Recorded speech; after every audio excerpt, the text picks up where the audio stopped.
நான் டிஃபன் சாம்பார் எப்படி செய்யறதுன்னு சொல்லி தர போகிறேன். வாங்க வீடியோக்குள்ளே போகலாம். தேவையான பொருட்கள் வந்து ஒரு மீடியம் சைஸ் முள்ளங்கியை கட் பண்ணி வச்சுருக்கேன் நான் ரெண்டாக. அப்புறம் வந்து ஒரு 2 பீன்ஸை கட் பண்ணியிருக்கேன். அதுவும் வந்து ரொம்ப சின்னதில்லை, ரொம்ப பெருசும் இல்லாமல் கட் பண்ணியிருக்கேன்.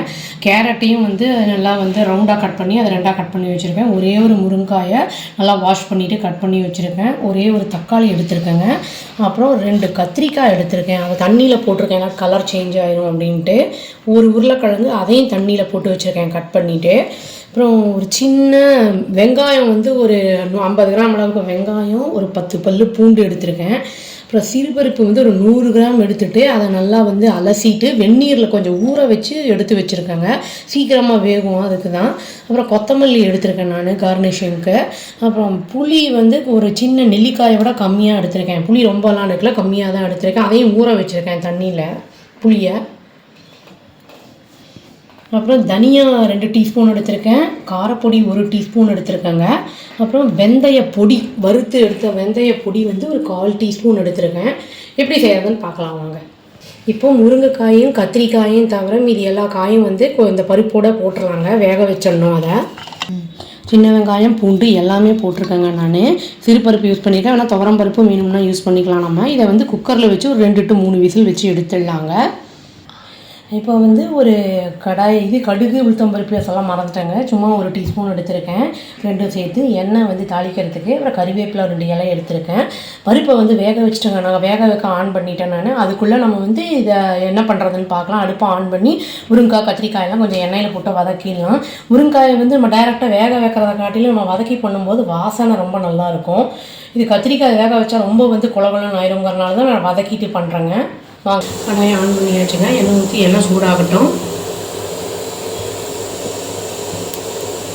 எண்ணெய் சுட்டுச்சுங்க. இப்போ கடுகு உளுத்தம் பருப்பு கறிவேப்பிலையெல்லாம் தாளிச்சிடலாம். ஃப்ரை ஆகிடுச்சுன்னா முருங்காயும் போட்டுக்கணும். அதே மாதிரி கத்திரிக்காயை தண்ணியை வடித்து போடலாம். இது வதங்கிடுச்சுன்னா கலர் தெரிஞ்சாங்க. அதே மாதிரி வந்து வாசனையும் வரும். அதை வச்சு தெரிஞ்சுக்குவாங்க. அப்புறம் புளி வந்து கரைச்சி ஊற்றிக்கலாம். இப்போது அரைவாசி வெந்திருக்குங்க. இப்போ நீங்கள் புளி தண்ணி போடும்போது பருப்பெல்லாம் போடும்போது இன்னும் கொஞ்சம் நல்லா வெந்துடும். இப்போ மஞ்சள் பொடியும் பெருங்காயமும் போட்டுடலாம். பச்சை வாசனை போகட்டும் புளியோட. அதுக்கு இன்னும் சொல்லணும், இது வந்து நிறைய பேர் அரைச்சி விட்டு கூட பண்ணுவாங்க. காஞ்ச தனியா காஞ்ச மிளகாய் எல்லாம். நான் வந்து பொடியாகவே போட்டேன். அது ஒரு வித டேஸ்ட்டாக இருக்கும். சாம்பார் பொடியும் போட்டு பண்ணால் நான் இந்த மாதிரி பண்ணுறேன், நல்லாயிருக்குங்க.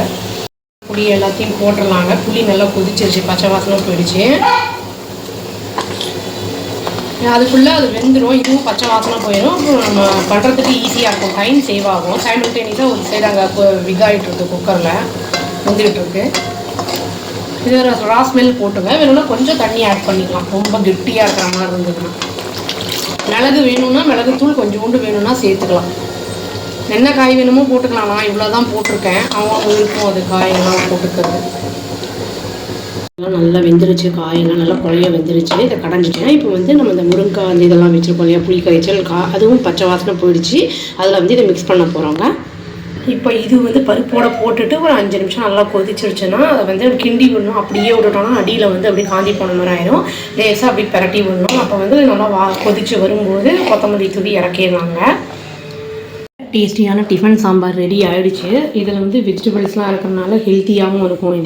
இது வந்து ஆக்சுவலி எல்லா டிஃபன், இட்லி, தோசை, உப்புமா, பொங்கல், வடை எல்லாத்துக்குமே இந்த ஒரே சாம்பார் யூஸ் பண்ணிக்கலாம். சட்னி, அப்புறம் கார சட்னி வகைகள், தக்காளி சட்னி வகைகள், அப்புறம் வந்து தேங்காய் சட்னி, இதெல்லாம் வந்து நான் போட்டிருக்கேன். அதை வந்து லிங்க் கொடுக்குறாங்க.